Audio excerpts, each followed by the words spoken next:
यो मेसेज जाओस् शेरबहादुर देउवाजीको कानमा। दरबार समेत हमला गर्ने दिन जसरी आइपुगेको छ, तासले हमला गरे मात्रै होइन, नेपाल बनाउने पृथ्वीनारायण शाहको नाम लिन नसक्ने, हिन्दुस्तान बनाउनेको चाहिँ फुलमाला चढाउन जान्छ। एकछिन आँखा चिम्लेर विचार गर्नुहोस्, आफ्नो देशमा आफ्नो पैसा नचल्ने देश यो। मेरो भाषालाई ख्याल गर्नुहोस्, नेपाललाई नेपाल फर्काउनु पर्छ। देशमा नेपाली बस्नु पर्दैन, चाँडै यो देश विदेश हुन्छ। तर सबैले खोजेको राजा एउटै राजा होइन। नेपाली माओवादीहरू सबैले घर बनाएको छ, त्यहाँ माओवादीले घर बनाएको छ, ख्याल गर्नु। बाजे राजा हुन्न, नाति राजा चाहियो भने मतलब के हो? देशै भित्रभित्रै किरा लगाएर खाइसकेको अवस्था छ। 1 2 3 बस्न दिनु होइन भने मैले टुडी खेलमा घर बनाउनु पाउनुपर्छ।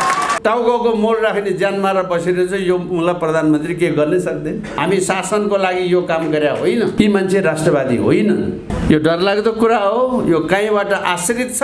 296 वटा लुटिएको ब्याङ्कको हिसाब खोज्ने आन्दोलन।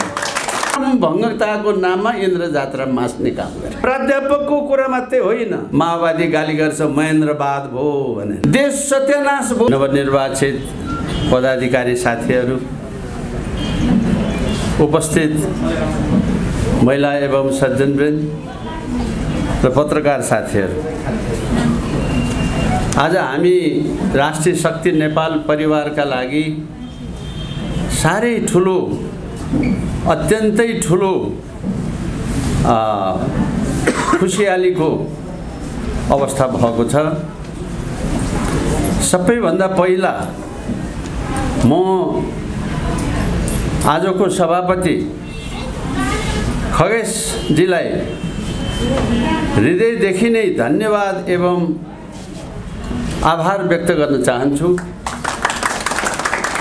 यो नेपाल राष्ट्र, नेपाल यो उपत्यका, यहाँको वैभवपूर्ण संस्कृति, मूल्य मान्यताको एउटा मूलभूत कडी इन्द्र जात्रा। त्यो इन्द्र जात्राको संरक्षक, उपत्यकाकै संरक्षक, यो सभ्यताकै संरक्षकको हैसियतमा हुनुभएको कुमारी, अनि त्यो संरक्षणको सन्दर्भमा मजिपा लाखे भनेको यहाँहरू सबले नेपाल भनेर कसरी चिन्नुहुन्छ? संसारभरिका मान्छेले नेपाल कसरी चिन्छन् भने यहाँको संस्कृति, यहाँको वैभवता, यहाँको चाहिँ नि कला, यी सारा कुराले चिनिने। त्यसको एउटा मूलभूत कडी मजिपा लाखे, जो स्वयं जिन्दगी भरै लाखे भएर बस्नुभएको, त्यो इन्द्र जात्रामा यो लाखे ननाची राजाको समेत उपस्थिति हुँदैन। त्यो राजाले समेत ढोक गर्नुपर्ने लाखे र त्यो लाखेलाई आफ्नो अगाडि आशीर्वादमा नचाउने कुमारीको साथमा बसेर मैले आज तपाईहरुसँग यति कुरा राख्न पाउनु, यो मेरो लागि पनि सौभाग्यको कुरा। नेपाल चिन्हलाई गोर्खाली भनेर चिनिन्छ, नेपाल चिन्हलाई सगरमाथा भनेर चिनिन्छ, नेपाल चिन्हलाई बुद्ध भनेर चिनिन्छ, नेपाल धेरै तरिकाले चिनिन्छ। तर एउटा प्रमुख चिनारी यो देशको संस्कार र संस्कृति भनेर पनि चिनिन्छ। त्यो संस्कृतिको मूल कडी मजिपा लाखे हाम्रो अगाडि आज अध्यक्षको रूपमा उपस्थित हुनुहुन्छ।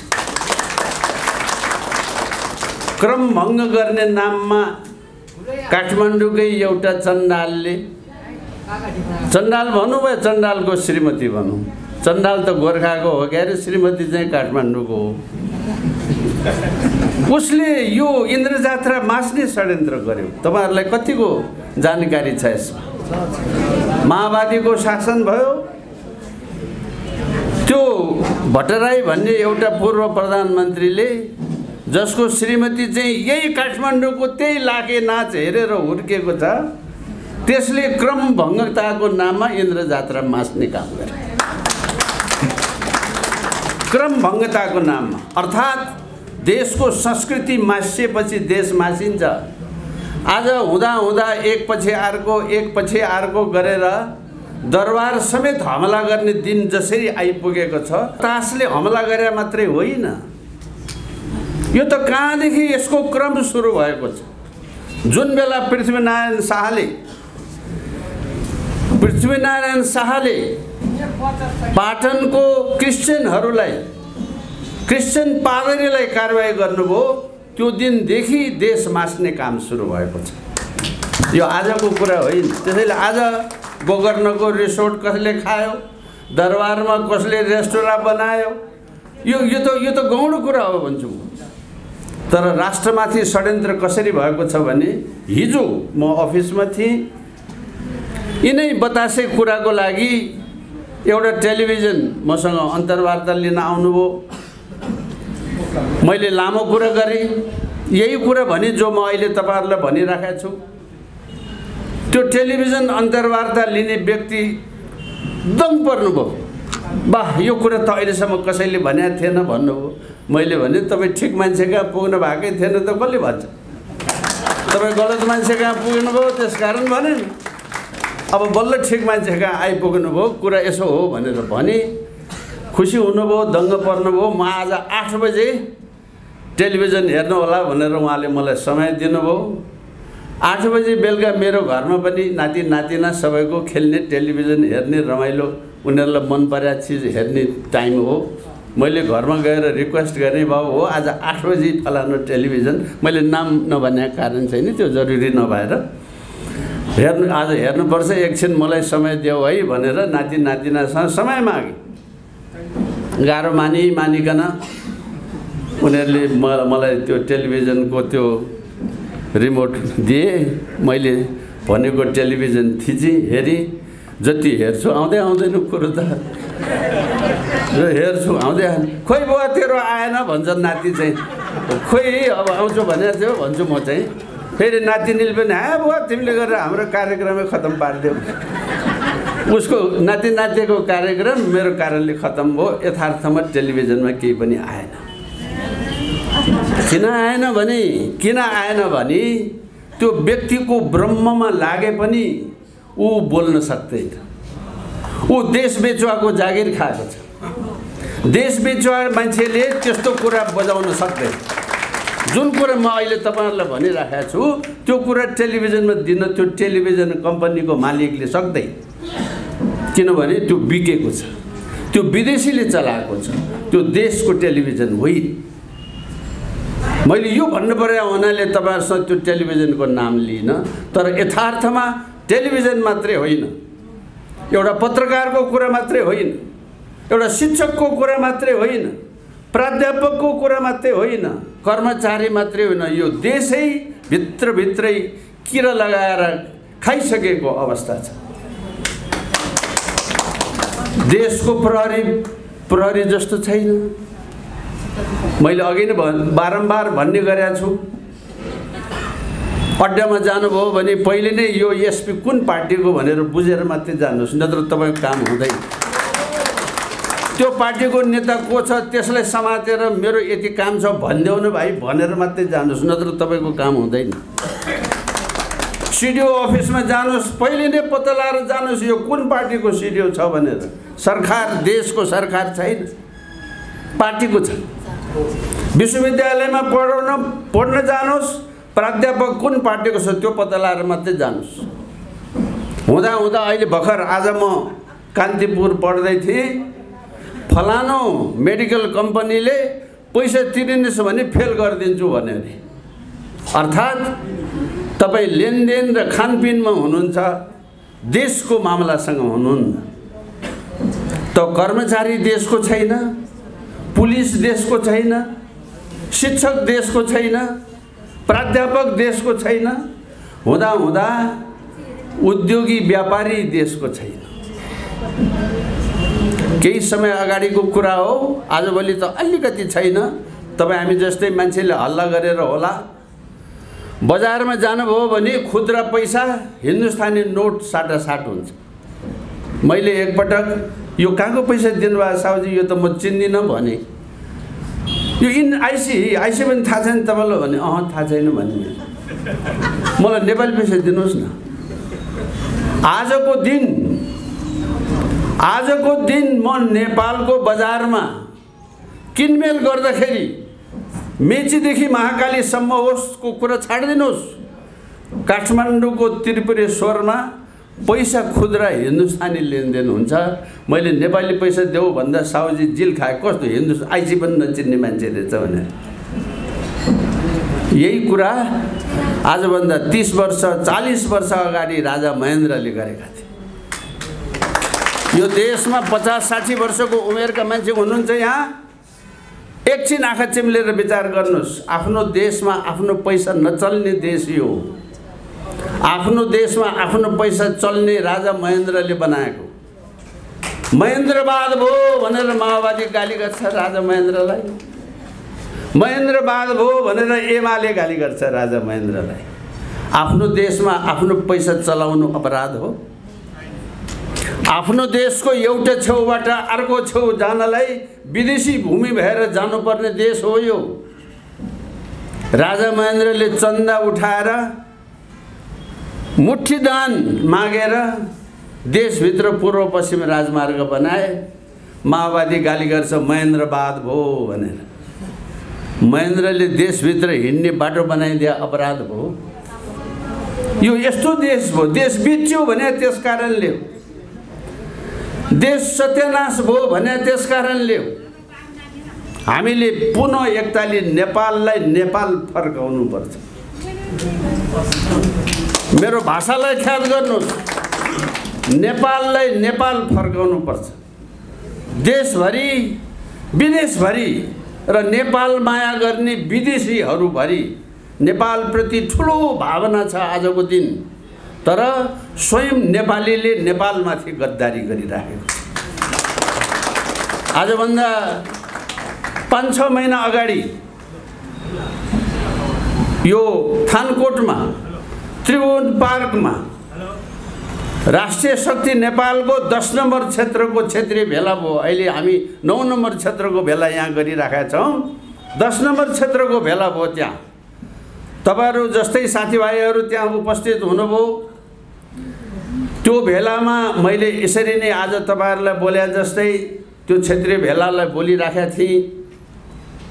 मलाई आजभन्दा 2 हप्ता जति अगाडि एउटा एनभिआई न्युज भन्ने एउटा टेलिभिजन कम्पनीले विदेशबाट फोन गर्यो र के भन्यो भने तपाईले बोल्नु भएको भाषण आजसम्म हाम्रो टेलिभिजनमा 1.6 मिलियन भ्युअर भयो। 1.6 मिलियन भनेको 16 लाख भयो। नेपालमा कोही त्यस्तो व्यक्ति जन्मिएको छैन जसले बोलेको कुरा विदेशमा बस्ने नेपाली र विदेशीहरूले 16 लाखले हेरे र युरोप अमेरिकामा 7 लाखले हेरे। नेपालभित्र 9 लाखले हेरे। फेसबुक खोलेर हेर्नुहोस्।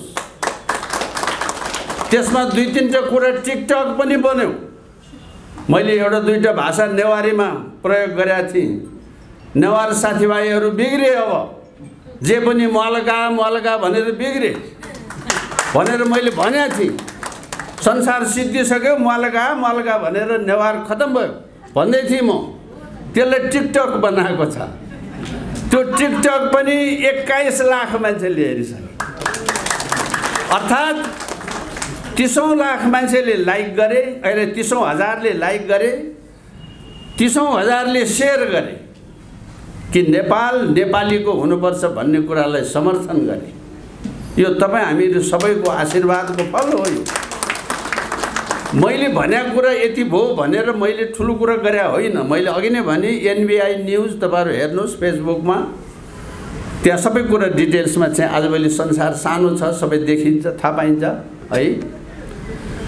विदेशभरिका नेपाली, स्वदेशभरिका नेपाली इमानदार शिक्षकलाई छाती पोलिराखेको छ कि म इमानदारीपूर्वक आफ्नो पेशाको काम गरेर खान पाए हुन्थ्यो, तर उनले त्यो गर्न पाएन।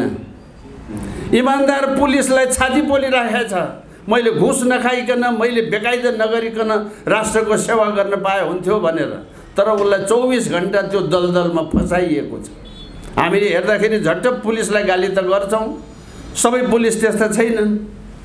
हामीसँग यहाँ अभियानमा नेपाल प्रहरीका केन्द्रीय एआइजी तहसम्मका विभिन्न पद प्रतिष्ठाका थुप्रै पूर्व सुरक्षाकर्मी, पूर्व प्रहरी साथीहरू हुनुहुन्छ। नेपाली सेना झन्डै बिगार्नलाई प्रयत्न भइ नै सकेको छ। यो बालुवा र ढुङ्गाको ठेक्का लगाउने काम नेपाली सेनालाई दिएर घुस नखाने कर्मचारी भने जस्तो अर्थ मन्त्रालयमा घुस नखाने कर्मचारी हुन्छ क्या। म मन्त्री भएको मान्छे, मलाई थाहा छ। घुस नखाने कर्मचारी भने कस्तो भने आएको भाग मात्रै खाने, थप खोजेर नखाने। देशको कर्मचारी यस्तो हो, फलानु असाध्यै असल, उहाँ घुस खानुहुन्न, त्यसमा पनि थपेर खान खोज्ने चाहिँ घुस्या हो।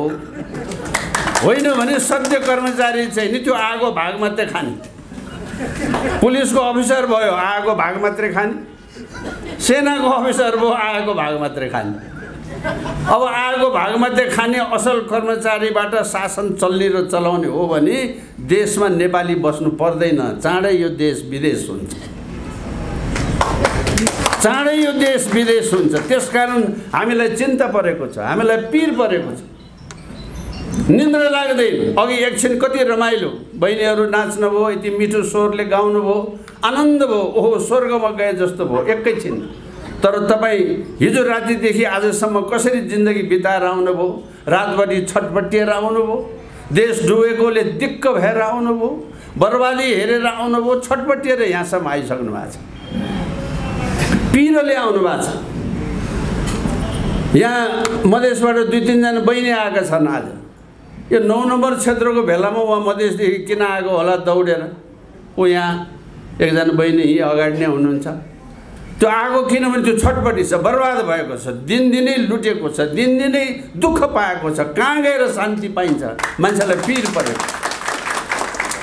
अघि भर्खरै खड्गी भाइले भाषण गर्नुभयो, यो सत्य कुरा।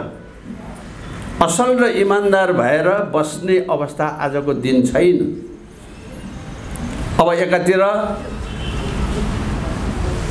राजावादी जति सबै एक हौ भनेर कराइराखे अवस्था छ। हो एक हुनुपर्छ भन्यो, टाउको हल्लायो, तर एक सेक हुने कोही होइन। अब एक हुने र नहुनेको पनि अर्को समस्या छ। अर्को समस्या के छ भने यहाँ मान्छेले थरीथरीको राजा खोजेका छन्। फेरि यो पनि बुझ्नु पर्यो। उसले नै राजा खोज्या, उसले नै राजा खोज्या, उसले नै राजा खोज्या। राजा खोज्या जति एक भए हुन्थ्यो नि भन्नु त सजिलो छ, तर सबैले खोजेको राजा एउटै राजा होइन। त्यसकारण मिल्दैन कुरा। हिजोसम्म एउटाले नेपालमा राजा चाहिन्छ, धर्म चाहिन्छ, संहिता खारेज गर्नुपर्छ भन्दै थियो। बीचमा यो संहिता खारेज गर्नुपर्छ भन्ने चाहिँ हराउँदै गयो। राजा चाहिन्छ, धर्म चाहिन्छ मात्रै भयो, संहिता हराउँदै गयो। अलि पछाडि एक थरीलाई राजा पनि हराउँदै गयो, धर्म मात्रै भए पुग्ने भयो। उसको प्राथमिकतामा राजा 2 नम्बरमा भयो। झट्ट हेर्दै कागज हेरेर त यसले पनि राजै भनेको छ भने उसले राजा लेखिदिए मात्रै हो भने होइन। त्यस्तो लेखिदिए मात्रै राजावाला छ, हामी राजावादी मिल्दैन। यो सभा कुरा। अब कसरी एक हुन्? हुँदा हुँदा एक छोरीलाई त नाति राजा चाहिँ चाहिने, बाजे राजा नचाहिने। अब त्यस्तो राजावादीसँग कसरी मिल्न जाने हो? यो राजाहरू एकै छ, सबै मिल भन्ने कुराले भन्नेहरूलाई ख्याल गर्नुहोस्, मिल्दैन यसरी कुरा। बाजे राजा हुन्न, नाति राजा चाहियो भने मतलब के हो? हिजोसम्म राजा चाहिन्छ भन्ने त अहिले उफ्रेर हिँडेको छ, राजा बाजे राजा हुन्न भनेर। यो डरलाग्दो कुरा हो। यो कहीँबाट आश्रित छ, कहीँबाट पालित पोषित छ, कहीँबाट निर्देशित छ। नेपालको राजा शाहवंशीय परम्पराको पृथ्वीनारायण शाहको वंशको हुनुपर्छ। यसमा अर्को कुरा हुँदैन। 10 वर्ष अगाडि एउटा संस्थामा म पनि थिएँ। विधान बनाऊ है भनेर एउटालाई विधान बनाउनलाई दिएको विधानमा त खुसुको लेखिदिएछ 5-5 वर्षमा संसदले राजा चुन्ने हुनुपर्छ भनेर लेखिदिएछ। मलाई थाहा छैन। हेर्नुहोस्, बीबीसीको अन्तर्वार्तामा सँगै बस्दाखेरि पो त कागज देखाएर तपाईँ त 5-5 वर्षमा राजा चुन्नुपर्छ भन्ने होइन र भनेर सोध्यो बा मलाई। म भने कसो के भने तपाईँले यी तपाईँको विधानमा यस्तो लेखाएको छ भन्छ। म अब बाहिर भनौँ भने लाज लाग्ने कुरा। अब आफै हिजो केही समय म बसेको थिएँ, सधैँ बसेको त होइन, आफै बसेको संस्थामा त्यस्तो लेखा पनि छ। ओहो यसो भए त विष्ट पनि राजा भन्ने भयो, कार्की पनि राजा भन्ने भन्यो होइन त भने उसले। अनि मैले हो यसो भए त हो भने।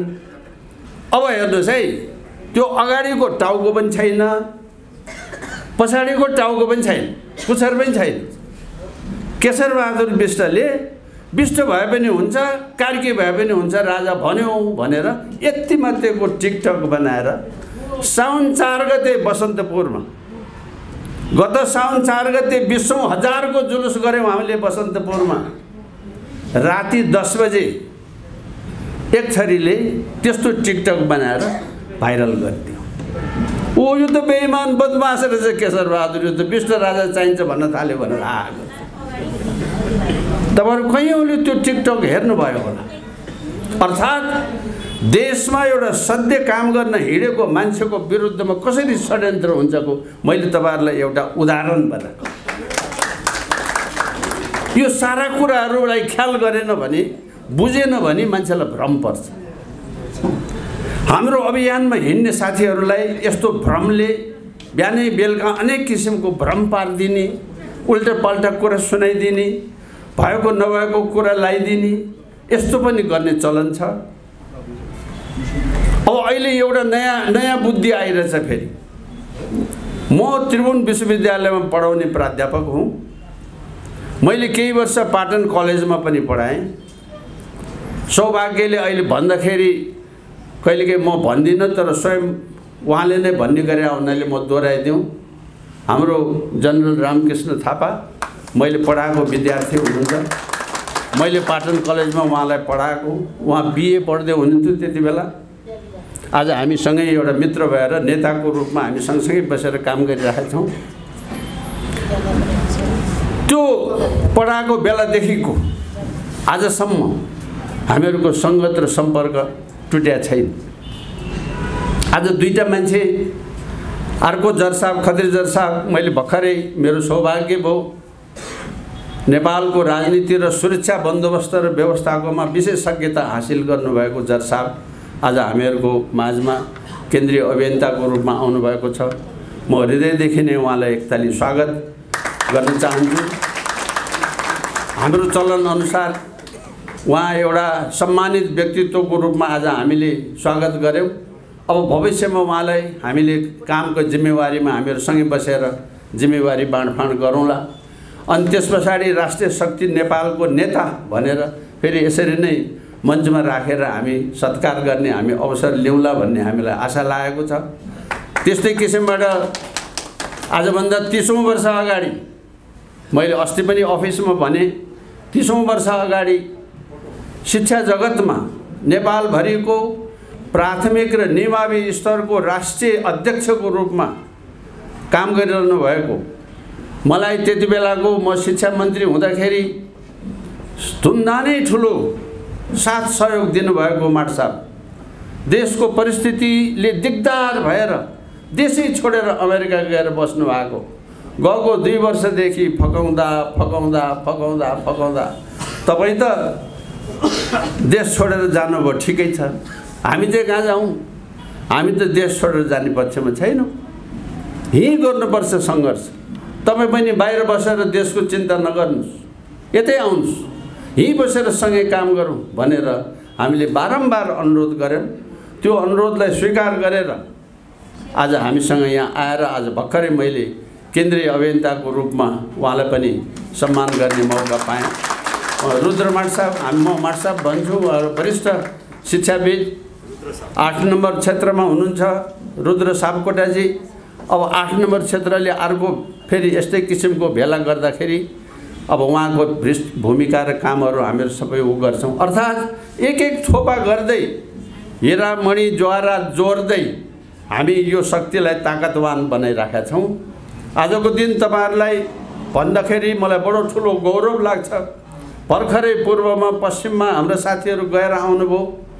अघि साथीले 68 जिल्लामा हाम्रो सम्पर्क छ भन्नुभयो। हाम्रो यो उद्घोषक साथीले होइन, अहिले हामी अब हालसालै पश्चिमको पर्वत जिल्ला र पूर्वको धनकुटा जिल्ला थपिएपछि हामी अस्तिबाट 70 जिल्लामा हाम्रो संगठन भएको छ।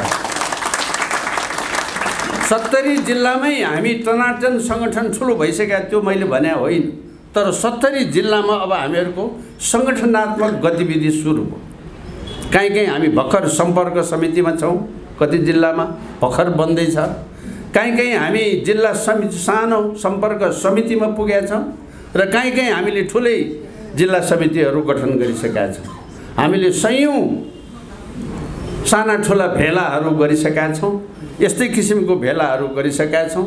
तुरुन्तै 8 नम्बर क्षेत्रमा एउटा भेलाको आयोजना गर्छौँ र त्यसपछाडि आउँदो 27 गते पृथ्वी जयन्तीको कार्यक्रम मनाइसकेपछि अब सिङ्गै पूर्व भेगमा तयारी भइराखेको छ। पूर्वाञ्चल क्षेत्रमै एउटा ठुलो क्षेत्रीय भेला गर्ने तयारी भइराखेको छ। चाँडै हामी त्यो काम पनि गर्छौँ र पश्चिमाञ्चल क्षेत्रमा पनि त्यो किसिमको तयारी भइराखेको छ। अर्थात् हामी अब आन्दोलनको तयारी र सुरुवातमा छौँ। यहाँहरू सबैले यो कुरा ख्याल गर्नु पर्यो।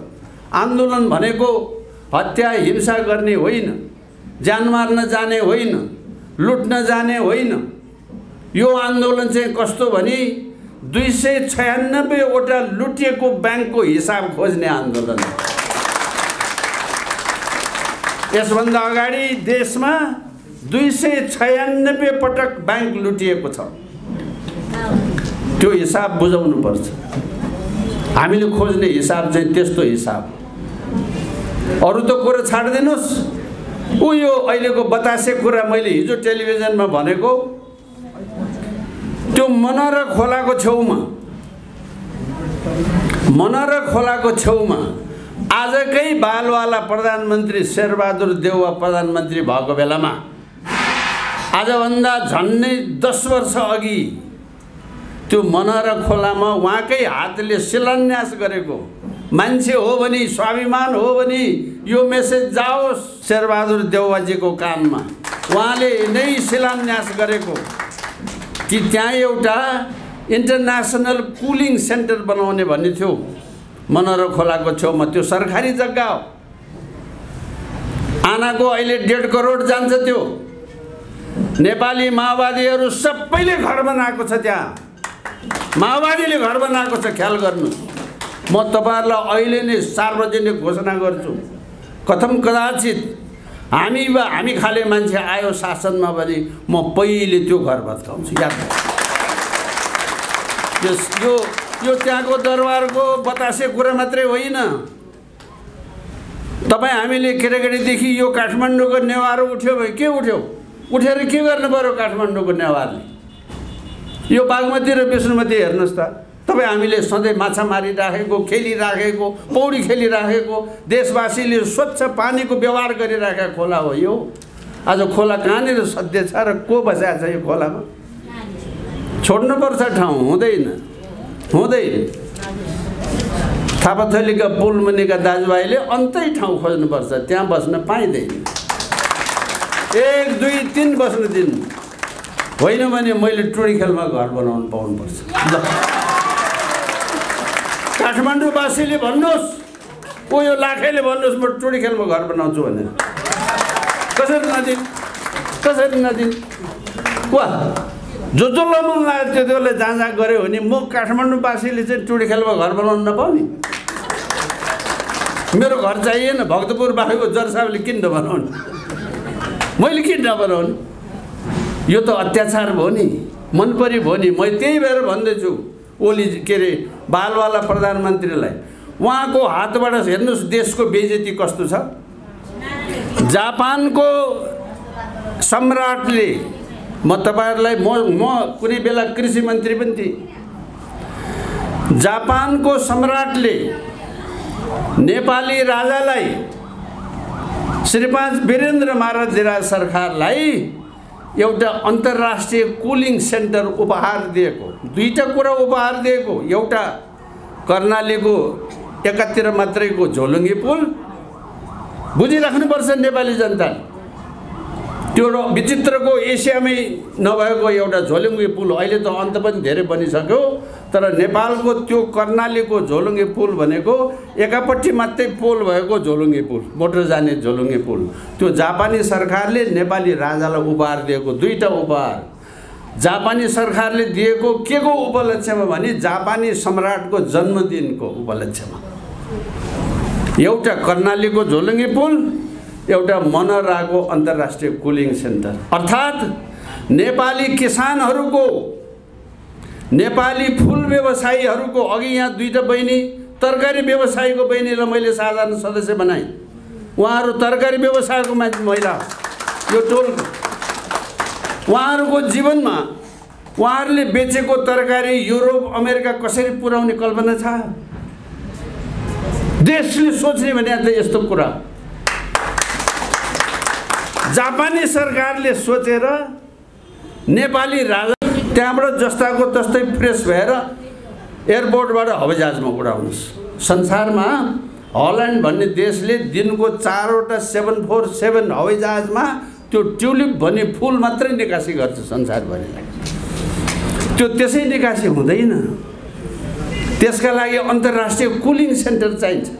चिसो तातो मिलाउनु पर्छ, नत्र भने त्यहाँ टिपेर ल्याएको साग यहाँ ल्याइ पुऱ्याउन्जेल लत्र लुद्रुक भन्छ, त्यो सागको काम छैन। त्यो हावापानी मौसम मिलाउने त्यसलाई इन्टरनेसनल कुलिङ सेन्टर भन्छ। म त्यसको व्याख्या अहिले बढी नगरौँ। त्यस्तोको निमित्त बनाएको दिएको र प्रधानमन्त्री शेरबहादुर देउवाले शिलान्यास गरेको। हेर दुर्गति, छि छि छि छि। आज फेरि 4 पटक कि 5 पटक प्रधानमन्त्री भइसक्यो। आफैले शिलान्यास गरेमा आफ्नो टाउको मोल राख्ने ज्यान मारा बसिरहेछ। यो मलाई प्रधानमन्त्री के गर्नै सक्दैन। यस्तो पनि प्रधानमन्त्री हुन्छ? यो त नालायकको पर। अब नालायक त अब अदालतले बकस दिएपछि त नालायक हुने नि हो। फेरि त्यो जितेको होइन, जनताले बनाएको होइन, खसादी हो नि। अब आफै एउटा अदालतको न्यायाधीशलाई यो तिम्रो कार्पेट खोइ भन्ने, कार्पेट त गाईले कुल्चिहाल्यो नि भने जस्तै। अदालतको न्यायाधीश घुस खाँदैन नि। त्यो कार्पेट चाहिँ नि के भइरहन्छ, के भइरहन्छ। त्यो भन्यो भनेदेखि यसले घुस खायो भन्यो भनेर फेरि अर्को मुद्दा लगाइदेला भन्ने पिर। यस्तो दुर्गति हेर्नुहोस्। देश जस्तो छैन। मूल कुरा मैले भन्न खोजेको के भने देश जस्तो छैन, प्रशासन जस्तो छैन। तब हामीले देशलाई देश बनाउन खोज्या हो। नेपाललाई नेपालीलाई नेपाल चाहियो। आज हामीले दल होइन, बिना दलको अभियान बनाएको कारणै नेपाललाई नेपाली खोज्नको लागि, नत्र त फेरि पार्टीको दलाल भइहाल्यो। एउटा पार्टीमा अर्को पार्टी किन जाने? मेरै पार्टी ठुलो, अर्काको पार्टीमा किन जानु पर्यो? त पार्टी नभनिकन पहिले नेपाल बनाउनु पर्यो। अनि नेपालभित्र जोलाई जुन पार्टीमा जान मन लाग्छ जाऊ। हामी शासनको लागि यो काम गरे होइन, देश बनाउनको लागि गरे, नेपाल सम्झेर गरे। शासन गर्न चाहनेले त्यति बेला गर्नु, पहिले देश राख्नु पर्यो, नभए देश नरहने भयो। अब कुरा जति गरे पनि सिद्धिने होइन। हेर्नुहोस्, म तपाईँहरूलाई विनम्रतापूर्वकै अनुरोध गरौँ, फेरि पनि जति पनि यस्ता मौका भइहाल्छ। अब चाँडै 8 नम्बर क्षेत्रमा हामी अर्को क्षेत्रीय भेला गर्छौँ।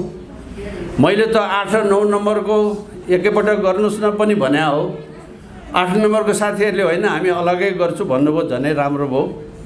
अब चाँडै 8 नम्बर क्षेत्रको गरौँ। यहाँहरू सबैलाई मेरो हृदयदेखिको आमन्त्रण छ। पर्सि 27 गते एक दिन देशको निमित्त, देशलाई सम्झेर पृथ्वी जयन्तीको दिन राजा महेन्द्रको शालिग 11:30 बजे आइपुगौँ। त्यहाँदेखि हिँडेर दरबार मार्गबाट हिँडेर पृथ्वी शालिगसम्म जाने हो। हामीले एउटा राष्ट्र बनाउने नायकलाई श्रद्धा गर्ने हो। दुर्भाग्यवश अघि नै साथीहरूले बारम्बार भन्नुभएको छ, देशका वीर वीरङ्गनाहरूको हामी नाम लिँदैनौँ। हामीले कालु पाँडे चिनेको छैन, हामीले भक्ति थापा चिनेको छैन, हामीले भीमसेन थापा चिनेको छैन। अरू त कुरा छाडिदिनुहोस्। ऊ यहाँ नालापानीको सिनेमा बनाउने एउटा भाइ अघि भर्खर यहाँ देखाएको थियो, उहाँ यो हाम्रो क्षेत्रीय समितिको अहिले सहसचिव हुनुभयो। उहाँहरूले मुलुकलाई यति ठुलो गुण लगाउनु भयो, अनिवार्य रूपमा अहिले कहाँ चलेको छ थाहा छैन। यो सिनेमा हेर्नु नबिर्सनु होला। नालापानीको त्यो नालापानीमा देशको दुर्भाग्य हेर्नुहोस् है, कसरी देशको विरुद्ध एउटा षड्यन्त्र भएको छ भन्ने कुराको म तपाईँलाई एउटा उदाहरण बताएँ। तपाईँले झाँसीकी रानी के भन्ने यस्तो यस्तो नाम त सुन्नुभयो होला नि, हो? को झाँसीकी रानी भने? हिन्दुस्तानको झाँसीकी रानीको चाहिँ त खुब पढ्नु भएको छ तपाईँहरूले। कालापानीमा दुधे बच्चालाई छातीमा बाँधेर त्यत्रो ताकतको विरुद्धमा लड्ने नेपाली महिलाको नाम थाहा छ? देशले देशको विरुद्ध षड्यन्त्र गर्ने भने यस्तो कुरा। खोइ त्यो वीरङ्गनाको नाम ल्यायो, सीताको एउटा नाम, भ्रिकुटीको एउटा नाम, तेस्रो नाम त थाहा छैन मलाई। एउटा कसले फेरि गार्गी पनि भने, लौ गार्गी पनि भने, 3टा नाम। करोड नेपालीमा यही 3टा महिला हुन् बहादुर, अरू भाइ। अर्थात् देशैले उसको नाम मेटाइदिएको छ। भक्ति थापाको नाम हुने ठाउँमा त्यो लड्ने वीरङ्गना महिलाको नाम किन नभएको भने? खोइ त्यो नाम स्वयं महिलाहरूले खोज्नुपर्छ अब यस्तो नाम, जसले दुधे बालक छातीमा बाँधेर, पटुकाले बाँधेर, खुकुरी लिएर त्यो बेलायती शासन, त्यत्रो संसार जित्ने शासकको विरुद्धमा लड्यो। त्यो लडेर मर्ने महिलाको नाम कसैलाई थाहा छैन। यो देश विरुद्धको षड्यन्त्र भने यस्तो हुन्छ। त्यसैले देशको कुरा नगर्ने, मार्क्स पढेपछि ठुलो मान्छे भइन्छ। कार्ल मार्क्स भने सोध्नुहोस् त, यहाँ यी चाहिँ बिहान बेलुका दाल भात खाएकाहरूलाई कति भन्छ, कति भन्छ? माओ सेतुङ सोध्नुहोस् त, माओ सेतुङको देशको राजाको नाम लियो भने चाहिँ महेन्द्र पथ हुने, त्यो प्रतिगामी हुने। यही शेरबहादुर देउवा यदि अस्ति हिन्दुस्तान गएको भए हिन्दुस्तानीले नाकमा नथी लगाएर डोराहरू लगाएर महात्मा गान्धीलाई माला चढाऊ भन्छ, अनि ऊ चाहिँ झुकेर माला चढाउँछ, जसले पनि चढाउँछ। आफ्नो देशको पृथ्वीनारायण शाहको नाम त लिन सकिन्न भन्छ। नेपाल बनाउने पृथ्वीनारायण शाहको नाम लिन नसक्ने, हिन्दुस्तान बनाउनेको चाहिँ फुलमाला चढाउन जान्छ। यो नकचराहरूले गर्ने काम, आफ्नो देशको स्वाभिमान बिर्सिनेहरूले गर्ने काम। आफ्नो देशको देश बनाउने मान्छेलाई बिर्सेर यस्तो काम जसले गर्छ त्यो देशको राष्ट्रवादी हुँदैन। यी मान्छे राष्ट्रवादी होइनन्। यिनबाट मुलुकलाई खतरा छ। मैले भने नि, आफ्नो स्वार्थ पर्यो भने आफैले शिलान्यास गरेको कुरोको घर बनाउन त सक्दैन, अब अरू के कुरा गर्ने। मैले तपाईँहरूलाई उदाहरण भनेको, यो कुनै नक्कली कुरा गरे होइन। त्यसो भएर मैले अलिकति तपाईँहरूको समय लिएँ। म किन राष्ट्रिय शक्तिमा लागेको छु भन्ने कुरा तपाईँहरूलाई राम्ररी थाहा होस्। जो लागेको छ ए भाइ म ठिकै कामको लागि लागेको छु।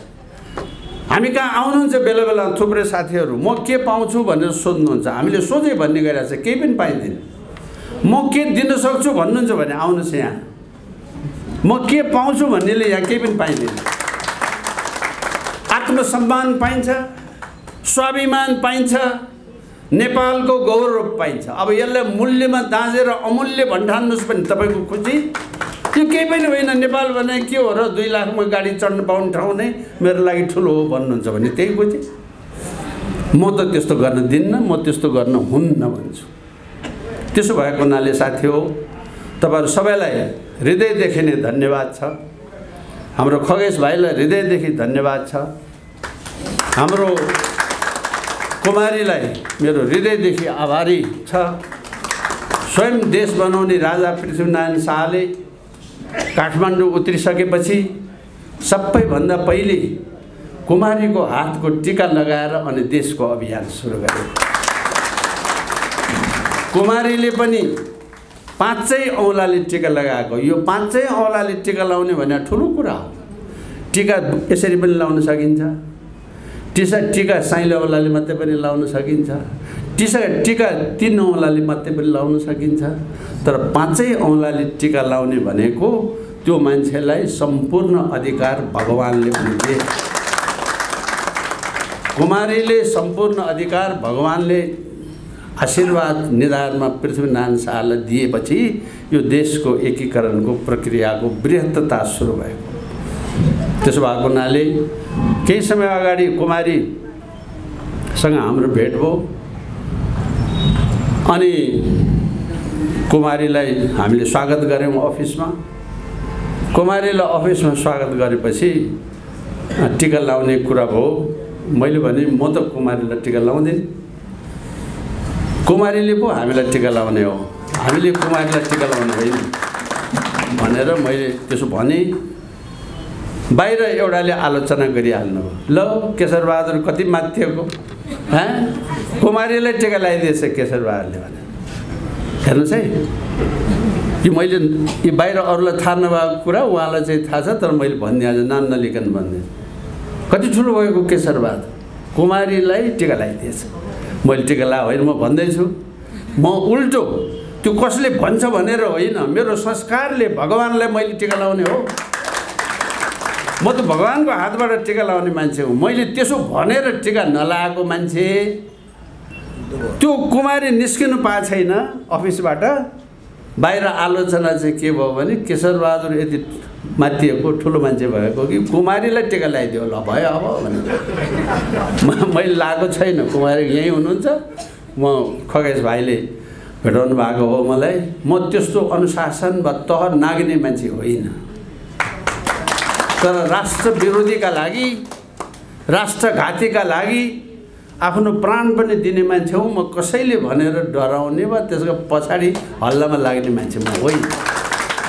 त्यसो भएको हुनाले म तपाईहरुलाई म बाँचुन्जेल मैले सकुन्जेल गर्ने जो सेवाको लागि आह्वान गरे हुँ।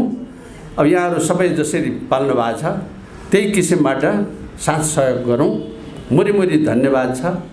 यो सबै यसपालि विशेष हुन त त्यो क्षेत्रको होइन, तर उहाँले बोली पनि सक्नुभयो। हाम्रो ध्रुवराज तिवारी भाइलाई मेरो हृदयदेखि धन्यवाद छ। कोही न कोहीले अलिकति बढ्ता लागिदिएर विशेष मेहनत नगरे भए यो जुट्दैन थियो क्या। त्यसैले त्यो जुटाउने कामको निमित्त उहाँले विशेष योगदान गर्नुभयो। पूर्वतिर गएर एक थरी साथीहरूले धेरै काम गर्नुभयो, पश्चिमतिर गएर अर्कोले धेरै काम गर्नुभयो, तर यहाँ काठमाडौँमा यो जुटाउनलाई उहाँले विशेष योगदान गर्नुभएको छ। त्यसो भएर मैले विशेष धन्यवाद व्यक्त गरे हुँ। यहाँहरु अरूहरूले पनि जल्दी जे गर्नुहुन्छ सके जति गरिदिनुस्। यसमा को तलमाथिको कुरा पनि छैन, सानो ठुलोको कुरा पनि छैन। देश बचाउने एकमात्र लक्ष्य र देश बचाउने एकमात्र उद्देश्य लिएर हिँडेको यो संस्था हो। त्यति भएपछि पुग्यो, बाँकी अरूले आफ्नो आफ्नो क्षमताले गरी खाने हो। तपाईहरु सबैलाई मलाई यो प्रमुख आतिथ्य ग्रहण गर्ने यतिका कुरा मैले भोको पेटमा तपाईहरु बसेर सुन्ने समय गरिदिनु भयो, त्यसको लागि म आभारी व्यक्त गर्न चाहन्छु। थुप्रै साथीहरू हाम्रा अनुभवी ज्ञानी साथीहरू हुनुहुन्छ, विशेषज्ञ साथीहरू हुनुहुन्छ, धर्मका ज्ञाताहरू हुनुहुन्छ।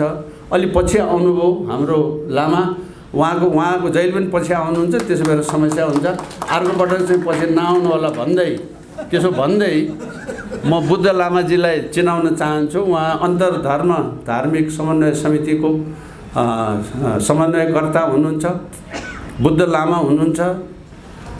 हिन्दुत्व किन चाहियो भन्ने कुराको व्याख्याकार हुनुहुन्छ। उहाँहरूका कुरा सुन्न पाए हामीलाई अझ धेरै हुन्थ्यो, तर आज संयोग त्यस्तै पर्यो। हाम्रो सुदूरपश्चिम क्षेत्रको प्रमुख मिनबहादुर साईजी आउनुभयो, उहाँ पनि पछि नै आउनुभएको हुनाले मैले यसो चिनाएको। र सबैभन्दा पछि त झन् सबभन्दा पहिले आउनुपर्ने मान्छे सबभन्दा पछि आउनुभयो हाम्रो जर साहब। अब जर साहबलाई पनि म चिनाएँ, अरू मैले चिनाउनु बाँकी कोही छ जस्तो लाग्दैन। काम विशेष यस्तै हुन्छ। अब 8 नम्बर क्षेत्रको भेलामा चाहिँ अझ बढी योभन्दा पनि अझ बढी सशक्त बनाउने उसका निमित्त हाम्रो माट साहबलाई त्यही क्षेत्र नै प्रतिनिधित्व गर्नुहुन्छ। अब चाँडै हामी त्यसको गरौँला, 27 गते पछाडिलाई योजना गरौँला। जर साहबहरूसँग हामी सबै बसेर फेरि यसलाई कसलाई के गर्ने कसो गर्ने भन्ने कुराको स्थिति मिलाउँला। यो यहाँहरू जस्तो प्रबुद्ध व्यक्तित्वको चाहिँ उपस्थितिले हामीलाई ठुलो प्रोत्साहन मिलेको छ। पुनः एकपटक हार्दिक आभार व्यक्त गर्छु। कार्यक्रमको एमसी भाइलाई पनि धेरै धन्यवाद छ। आजको यो समिति जो छ त्यो समिति सम्पूर्ण नै बधाईको विशेष धन्यवादका पात्र हुनुहुन्छ। केन्द्रीय सदस्यजीहरू सबैलाई पुनः एकपटक धन्यवाद छ। यति कामको निमित्त बारा पर्सादेखि दौड्दै आउनुभयो बहिनीहरू, तपाईँहरू सबैलाई स्वागत छ। पछि उहाँहरूकै कार्यक्रममा पनि अरू साथीहरू पनि जाइदिनुपर्छ। यसरी नै हामी मधेस हिमाल पहाड एक हुँदै जाने हो, एक गर्ने हो। कोही छैन पराई, मधेस हिमाल तराई होइन, यही भावना हो हाम्रो मूल मन्त्र पनि। र आपसमा फुटाउने, आपसलाई टुक्राउने, आपसमा विभाजन गर्ने षड्यन्त्र भइराखेको छ। त्यो षड्यन्त्रको मूल केन्द्र भनेको संहिता हो। त्यो संहिता खारेज गर्नुपर्छ भनेर हामीले भनिराखेकै छौँ। अनि नेपाली भएर बस्ने हो, मधेसी भएर, हिमाली भएर, पहाडी भएर, नाकचुच्चे भएर, कालो गोरो रातो पहेँलो भएर होइन, सबै नेपाली भएर बस्ने हो। यी सबैलाई त्यही किसिमको प्रेरणा होस्। यहाँहरूलाई पुनः एकपटक धन्यवाद छ। नभई नहुने सङ्घीय गणतन्त्र धर्मनिरपेक्षता उनीहरूले ल्याएको हो भने नेपाली जनताहरूको अत्यन्त प्रिय वस्तु हुनुपर्दथ्यो, हुन सकिरहेको छैन। निर्वाचनको परिणाममा हिँड्ने हो भने हिजो एउटा राप र तापमा झुक्किएर एउटा शान्ति दृष्टिकोणले चाहिँ उनीहरूलाई भोट दिएर पहिलो पनि भयो, पछि दोस्रो हुँदै अहिले तेस्रो चौथोको टुङ्गो छैन। र आगामी चुनावको निमित्त कसैको दौराको फेर समातेर झुन्डिरहेको अवस्था छ। यदि त्यो दौराको फेर टकटकाएर त्यो हिँडिदियो भने उनीहरूको शून्य अस्तित्वमा पुग्नेछ। यस्तो चिज लिएर आज हाम्रो नेपालीको पहिचानलाई विस्थापित गर्ने, यो राष्ट्रियता र राष्ट्रिय अखण्डताको मूल खम्बालाई भत्काएर यो राष्ट्रलाई तहस नहस बनाउने जुन काम भएको छ त्यो चिजलाई हामी पुनस्थापित गर्नुको निमित्त अहोरात्र खटिराखेका छौँ। आज यसै कारणले निश्चय नै आज राष्ट्र धर्म सङ्कटमा परेको छ। यो संविधान विदेशीले बनाएको हुनाले नै यो संविधानमा नेपालीको हितभन्दा उनीहरूको बढ्ता हित छ। यो परिवर्तनको कुरा जहिले पनि विदेशीको बुही चढेर आएका परिवर्तनहरू भएको छ। हिजो पञ्चायतलाई फेक्ने बेलामा पनि विदेशीको बुही चढेर आए र गणतन्त्र आइपुग्ने र राष्ट्र संस्थालाई फ्याँक्ने बेलामा पनि विदेशीको बुही चढेर यो नेपालको राजनीतिक प्रणालीहरू परिवर्तन भएको हुनाले त्यो परिवर्तन भएर आएको व्यवस्थामा नेपालीको हित देखिँदैन, भेटिँदैन। सर्वथा जसले परिवर्तन गर्नेमा साथ सहयोग गर्दै आयो उनीको मात्रै हित भइराखेको छ। हाम्रो चाहिँ राष्ट्रियता कमजोर हुँदै गइराखेको छ। आज सरकार यहाँ बन्ने र बनाउने काम तिनै विदेशीहरूले गरिराखेका छन्। आज गिराउने, भोलि भत्काउने, फेरि बनाउने, त्यही भएको हुनाले यो सरकारले नेपालीको हितमा भन्दा बाह्य अदृश्य शक्तिको सेवा गर्ने काम गरिराखेको छ। म यसको पनि उदाहरण पेश गर्न चाहन्छु। निर्मला पन्तको बलात्कारपछि भएको हत्या आजसम्म कानुनी दायरामा आउन नसकेको कारण के हो भने नेपालमा यो बाह्य प्रेरणाबाट बनेको संविधान अनुसार बनेको सरकार तिनै बाह्य शक्तिहरूले बनाएको सरकार हो। त्यही भएर उनीहरूको मालिकले बनाएको सरकार र उनीहरूको मालिकको नातागोताबाट भएको के बलात्कार र हत्या भएको हुनाले यो सरकारले कुनै पनि हालतमा छुनु सक्दैन।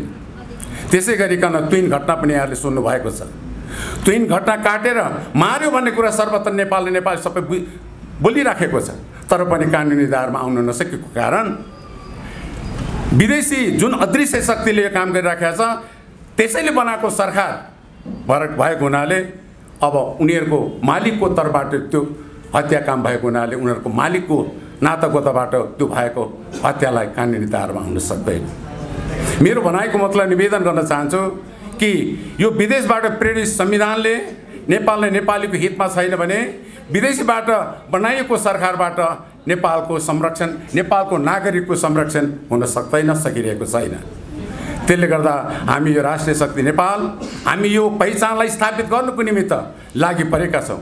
हाम्रो पहिचान भनेको वैदिक सनातन हिन्दू अधिराज्य, संवैधानिक राज संस्था र संहिताको खारेजी यो हाम्रो मुद्दाहरूलाई स्थापित गर्नुको निमित्त हामीलाई दुईटा बाटो विद्यमान छन्। एउटा बाटो संविधानको बाटो जाने हो र एउटा बाटो गैर संवैधानिकको बाटो जाने हो। संविधानको बाटो जानेहरूले चुनाव लड्दै जाने, चुनावमा चाहिँ जबसम्म 2/3 बहुमत प्राप्त गर्न सकिँदैन तबसम्म यो मुद्दा प्राप्त गर्न सकिँदैन। त्यो बाटोबाट आज राष्ट्रिय प्रजातन्त्र पार्टी हिँडिराखेको छ। यो संविधानको बाटोबाट हिँडेर चुनाव लड्ने र चुनाव लड्दै गएर संविधान संशोधन गर्ने तागत राष्ट्रिय प्रजातन्त्र पार्टीले कहिले प्राप्त गर्न सक्दछ? अहिले 0 सोसर एउटा सिटमा अल्झिएको छ। अब यो चुनावमा 15-20 सिट जित्ला, 5 वर्षपछि अर्को 50-60 जित्ला, 10 वर्ष भयो, अरू चाहिँ 5 वर्षमा अरू बढी जित्ला। जित्दै जाँदाखेरि कति वर्ष लगाउने होला? तर पनि आफ्नो गन्तव्यमा पुग्न सक्ने निश्चित र सम्भावना छैन। अनि त्यो चुनाव हुँदै गर्दाखेरि त यता सिट बढ्दै गए पनि गणतन्त्रको संस्थागत हुँदै जान्छ। जरा किला लगाउँदै हल्लाउँदै पनि हल्लाउन नसकिने अवस्थामा पुग्दछ। त्यसै भएको हुनाले त्यो बाटोबाट हाम्रो गन्तव्यमा पुग्न सकिने सम्भावना निश्चित छैन। त्यसै भएको हुनाले हामीले गैर संवैधानिकको बाटो रोजेका छौँ। संविधान गैर संवैधानिक बाटोबाट सडक आन्दोलनबाट जसरी हाम्रो पहिचानलाई लुटेर लगे, हामी त्यसरी नै लुटेर फेरि हाम्रो चाहिँ हाम्रो राष्ट्रिय पहिचानलाई पुनर्स्थापित गर्न चाहन्छौँ। त्यो भनेको हामीले चाहिँ 77 जिल्लामा हाम्रो सङ्गठन विस्तारित गर्ने, हरेक इलाका स्तरमा गर्ने, हरेक जनवर्गीय सङ्गठन गर्ने, हामीसँग तालमेल मिल्ने सबै व्यक्तित्व र सङ्घ संस्था सङ्गठनहरूसँग हामी सहकार्य गर्दै अगाडि बढ्ने हो। यो तरिकाबाट हामी हाम्रो चाहिँ गुमेको संवैधानिक राज संस्था, वैदिक सनातन हिन्दू अधिराज्य र चाहिँ संहिताको खारेजीको गन्तव्यमा पुग्न सक्दछु भन्ने म विश्वास दिलाउन चाहन्छु। हिजो विगतमा पनि नेपालको परिवर्तनको अनेकौं घटनाक्रममा यही प्रक्रियाबाट चाहिँ परिवर्तन भएको छ। हिजो राजा फ्याक्दै गर्दाखेरि कुनै संविधानको बाटोबाट हिँडेर राजा फ्याँक्या होइन। हिजो पञ्चायत फ्याँक्दाखेरि कुनै संविधानको बाटो हिँडेर पञ्चायत फ्याँकिएको होइन।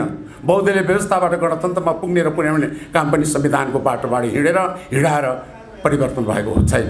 उनीहरूले चाहिँ यो बाटो त्याग गरेर हाम्रो यो राष्ट्रको पहिचानलाई विस्तारित गर्ने हो भने हामी पनि त्यही सडक आन्दोलनबाट हाम्रो लुटेर गएको संवैधानिक राज संस्था, हाम्रो वैदिक सनातन हिन्दू अधिराज्य र हाम्रा संहितालाई खारिज गरेर छाड्ने क्रममा तपाईँहरूलाई म आह्वान गर्न चाहन्छु। तपाईँहरू विशेष गरिकन युवा साथीहरूले आज यो धरापमा पर्दै गएको, सङ्कटमा पर्दै गएको राष्ट्रियतालाई बचाउनुको निमित्त अब सुतेर बसेर होइन, अब अगाडि आउने बेला आइसकेको छ।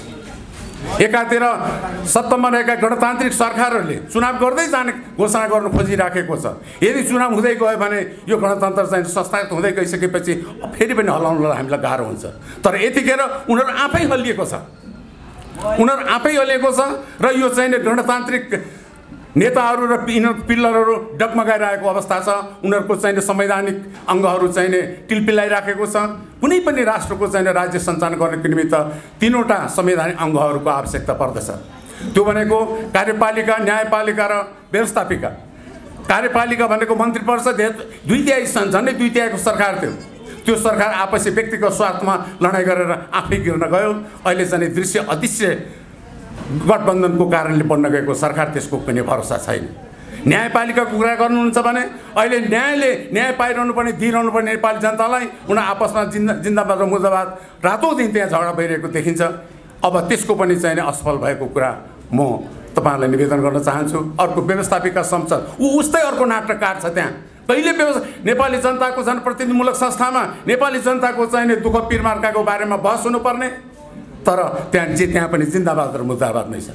त्यसले गर्दाखेरि यो गणतान्त्रिक व्यवस्थाको यो संवैधानिक अङ्गहरू पूर्णतया चाहिँ असफल भइसकेको छ। यही बेला हामीले मौका छोपेर, यिनीहरू कमजोर भएको अवस्थामा नै हामीले मौका छोपेर हामी यो राष्ट्रलाई बचाउनुको निमित्त हामी अगाडि नबढिकन अब सुख छैन। यदि चुप्प लागि बस्ने हो भने हामीले जेने तेने यो जीवन भुक्ता गऱ्यौँ, तर आगामी युवाहरूले यो देशमा चाहिँ चुनाव लड्ने नेपाली भएर चुनाव लड्नु पाउनुहुन्न। भारतीय भएर एउटा प्रदेशको चुनावमा सीमित हुनुपर्ने अवस्थाहरू नजिकै आउँदैछ। त्यस कारणले गर्दा तपाईँहरूलाई म चनाखको साथ निवेदन गर्न चाहन्छु। त यही उद्देश्य प्राप्ति गर्नका निमित्त हामी चाहिँ यो राष्ट्रिय शक्ति नेपालको तर्फबाट अगाडि बढिराखेका छौँ। राष्ट्रिय शक्ति नेपाल र राप्रपाको फरक यही छ, उहाँहरू संविधानको बाटो हिँड्नु भएको छ र यो मुद्दालाई स्थापित गर्नुको निमित्त कहिले कहाँ कति वर्ष अगाडि गएर चाहिँ स्थापित गर्ने ठेगान छैन। यसो भनेर मैले उहाँहरूको विरोध गर्न चाहेको होइन। बाटो लामो अपनाउनु उहाँहरूले, तर हामीले चाहिँ एकदम सर्टकट तपाईँहरूले साथ दिने बित्तिकै हामी 19 दिने होइन 10 दिने चाहिँ आन्दोलनका साथ हाम्रो गुमेको राष्ट्रिय पहिचानलाई स्थापित गर्न चाहन्छौँ। यो मुद्दालाई लिएर जाँदाखेरि केवल राष्ट्रिय शक्ति नेपालका हाम्रा आदरणीय केशरबहादुर विष्टको मात्रै स्वार्थ होइन, सिङ्गो सक्लो नेपालले नेपालीको राष्ट्रिय स्वार्थ भएको हुनाले सबैले साथ नदिने सुखै छैन। हिजो चाहिँ नि मान्छे मार्नुपर्छ 17,000 मान्छे मार्नुपर्छ भन्दा त साथ दिने हो भने हामी चाहिँ नि शान्तिपूर्ण ढङ्गले यो देशको राष्ट्रिय पहिचान गुमेको चिजलाई हामी फिर्ता ल्याउन चाहन्छौँ भन्दाखेरि कुन नेपाली कुन राष्ट्रवादीले नमान्ने? संहिताले यो राष्ट्रलाई चाहिँ डुबाउँछ। हिजो चाहिँ नि एउटा राजा थियो, एउटा राजालाई हटाएर आज यो राजालाई गर्ने हो भने प्रदेश प्रमुख गरिकन चाहिँ 8वटा राष्ट्रपतिहरू छन्, प्रदेशका चाहिँ मुख्यमन्त्रीहरू गरिकन प्रधानमन्त्रीहरू 8वटा छन्, यो राष्ट्रिय सभाका चाहिँ अध्यक्ष समेत गरेर गर्ने हो भने 9वटा चाहिँ सभामुख र उपसभामुख छन् र प्रदेश र सङ्घको चाहिँ सांसदहरू गर्ने भने 884 जना छन्। मन्त्रीहरू हिजो अस्ति मात्रै 90वटा मन्त्रालय त प्रदेशमा बनाएको छ, 90वटा त त्यसै मन्त्री हुनु पर्यो, सहायक राज्य मन्त्री गरिकन उनीहरूकै 125, यहाँ सङ्घमा त फेरि मालिकहरू 25 जना त छँदैछ। मन्त्री त्यतिका दाम्यता उनीहरूको चाहिँ नि सल्लाहकार पिए घोडा गाडी यो राष्ट्रले थाम्न सक्छ? अर्को कुरा चाहिँ नि उहाँ अर्को चाहिँ नि स्थानीय सरकार प्रमुखहरू त 753 डल्लै छ, उप सरकार प्रमुख पनि फेरि डल्लै 753 जना छ, सदस्य र अध्यक्ष गरिकन 28-29,000 लगभगको सङ्ख्यामा चाहिँ बाबा भगवान यो राष्ट्रको चाहिँ अर्थतन्त्रले यिनीहरूलाई पाल्न सक्छ? राष्ट्रिय शक्ति नेपालको आपत्ति यहाँ हो, हामीले कुनै व्यक्तिगत चाहिँ स्वार्थको निमित्त चाहिँ यो अहोरात्र दुःख गरेर हिँडिराखेका छैनौँ। साथी हो, हामी चाहिँ अब एक दिन पनि एकछिन पनि समयलाई खेलाउन फालिकन राष्ट्रियता र राष्ट्रिय अखण्डतालाई बचाउनुको निमित्त हामी लागौँ। हामी सडकमा लाग्दै गर्दाखेरि हामीले यो राष्ट्रियता बचाउनुको लागि सडकमा हामी आन्दोलन गर्दै जाँदै गर्दाखेरि हामीले बचाउनु खोजेको हाम्रो मात्र होइन, पुलिसले हामीलाई उभिएर डन्डा हान्ने भूमिको पनि हामीले रक्षाको निमित्त हिँड्दैछौँ भने सुरक्षाकर्मीहरूले हामीलाई प्रहार गर्नु हुँदैन। केशरबहादुर विष्ट रामु रायहरूको मात्रै त्यो भूमि बचाउन हामी हिँडेको होइन, जसले हामीलाई डन्डा बर्साउने प्रहरी साथीहरू हुनुहुन्छ, सुरक्षाकर्मी साथीहरू हुनुहुन्छ, जहाँ उभिएर हामीलाई डन्डा बर्साउनुहुन्छ उहाँ उभिएको धरतीलाई पनि बचाउन हामी हिँडेको प्रहरी साथीभाइहरूलाई हामी त्यही आह्वान गर्ने हो। त्यसले गर्दाखेरि राष्ट्रिय शक्ति नेपाल र राप्रपाको फरकको कुरा मैले निवेदन गरेँ। उहाँहरू चाहिँ त्यो संवैधानिक बाटो हिँडिरहनु भएको छ, हामी चाहिँ एकदम सर्टकट छिटो घरमा पुग्ने हो क्या, हामी घुमेर हाम्रो जीवनकालमा पनि नपुग्ने बाटो हामी चाहिँ चाहँदैनौँ। अब उहाँहरू चाहिँ अब त्यो जीवनकालमा चाहिँ पनि नपुग्ने खालको बाटो हिँडिरहनु भएको छ। तर म आह्वान गर्न चाहन्छु आज नै हाम्रो सडक आन्दोलनमा यदि यो मुद्दा उहाँहरूले पनि चाहेको भने हाम्रो सडक आन्दोलनमा उहाँहरू सरिक हुनुपर्दछ, हामी अनुरोध गर्दछौँ। तर उहाँहरू पनि सडक आन्दोलनमा हामीलाई पनि आउँछौँ हामी आउँछौँ पनि भन्नुभएको छ, तर उहाँहरू अन्तखेरि झन्डा लिएर आउनुहुन्छ, उनीहरूको पार्टीको झन्डा लिएर आउनुहुन्छ। पार्टीको जनता त त्यो आन्दोलनमा कुनै नेपाली जनताले यसो साथ दिनु जाउँ भन्दाखेरि त झन्डा देख्छ कस्तो झन्डा राप्रपा म त राप्रपा होइन भनिदियो भने उहाँहरूलाई अप्ठ्यारो पर्छ। हामीलाई अप्ठ्यारो पर्दैन, हाम्रो पार्टी होइन, हाम्रो पार्टीको झन्डा छैन, हामीसँग छ सिङ्गो सक्लो नेपाल नेपाली 3 करोड नेपाली जनताको साझा राष्ट्रिय झन्डा छ। त्यो राष्ट्रिय झन्डा अन्तर्गत आबद्ध हुनुको निमित्त कुनै पनि नेपालीलाई अप्ठ्यारो असजिलो हिचकिचाउनु पर्ने अवस्था छैन। वहीँ तपाईँहरू सबैलाई आग्रह गर्दै निवेदन गर्दै मेरो भनाइ यही अन्त्य गर्न अनुमति चाहन्छु। धन्यवाद।